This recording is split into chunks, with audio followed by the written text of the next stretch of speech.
In this video, I'm going to be talking about resources for help in San Diego County. If you are in San Diego, this video is for you. Financial resources, what is required, what they offer, what to expect. If this is your first time on my channel, I would really like your support. I am a new creator.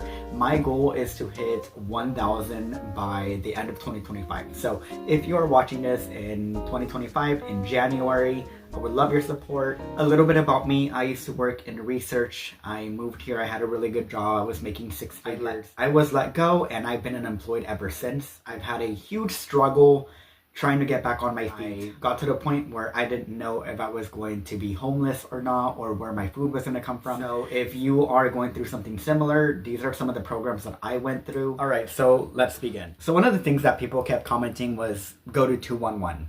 There you will find food resources, financial resources, rental resources. The one thing I will say about 211 is that it is very good for food banks. So if you're struggling with food, they lead you to websites where there is a ton of food banks depending on the area that you're in. They give you a lot of food, and I can go into different food banks that they offer. The one that I liked was More Than Apples in Escondido. They give you a ton of food there, and there's also a ton of other ones that give you like boxes full of food for free. If you need help with any rental assistance, unfortunately, it is a lot harder to get rental assistance. I appreciate everything that they're doing for people, but if you are just needing some rental assistance, they can't really offer immediate assistance. It is a process. You have to wait days until they get back to you. That's just my experience. Maybe I just asked at the wrong time, but it takes days for them to get back to you. So if this is a huge emergency and you need to pay your rent, you're not going to get it right away. So I'll just say that. What is required of these assistance programs?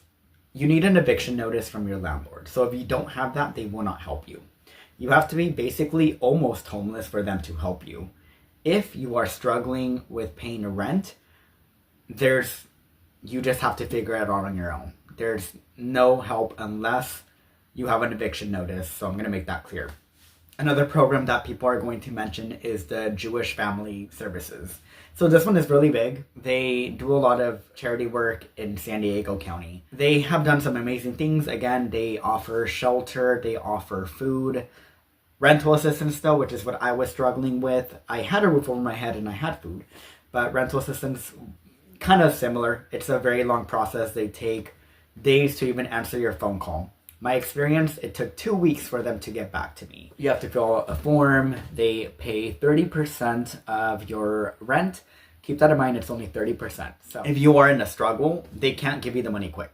You have to wait to get approved. You have to fill out a form, and it can take up to 30 days, they said.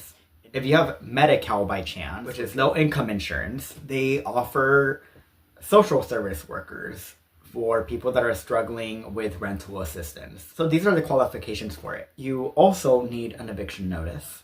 At the time I was at the hospital recovering from blood transfusions, people were telling me that I could possibly get some assistance from the county and also possibly some disability. So I didn't qualify, this is why. You need to be in a hospital at least 3 times in the last 3 months, and you also need an illness where you're immobile. Anyone that's wondering about what help and what to expect, the county actually does answer right away. They answered, I think, within like the next day. I was really struggling at one point, and I actually made a GoFundMe, which is something I never thought I would do. It was embarrassing to me. I was in survival mode, and so I made one. What to expect with GoFundMe.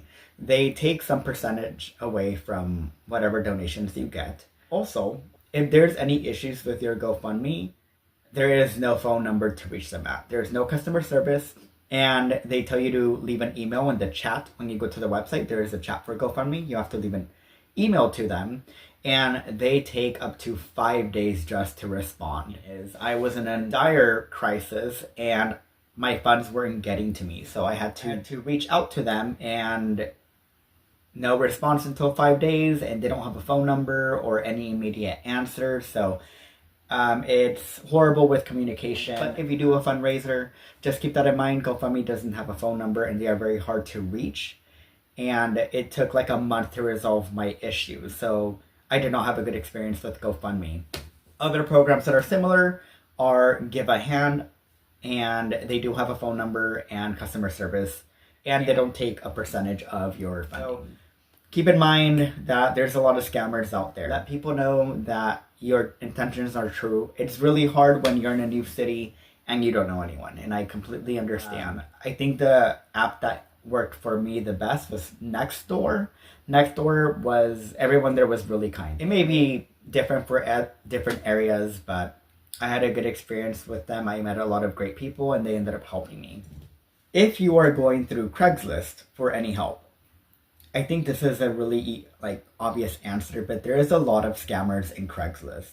Be very diligent with the information that you put out there and the information that you give. If you use Craigslist, just be careful. There's a lot of scammers out there. Don't give them your information. Ask for proper information for them. If they say that they're a realtor, I would ask for a website and their information on there. Do not send money for any job. If something sounds like a pyramid scheme, please be upfront with it.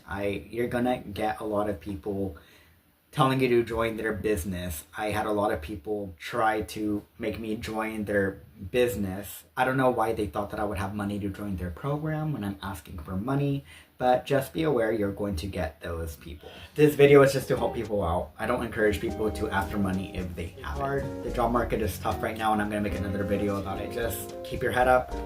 We're in this together. I'm going through something similar, and so now I'm creating content, so please subscribe to my channel if you are watching this. And I'm going to be making more videos about my experiences with other programs, so stay tuned. Thank you for watching, and I will be linking all the programs in the description.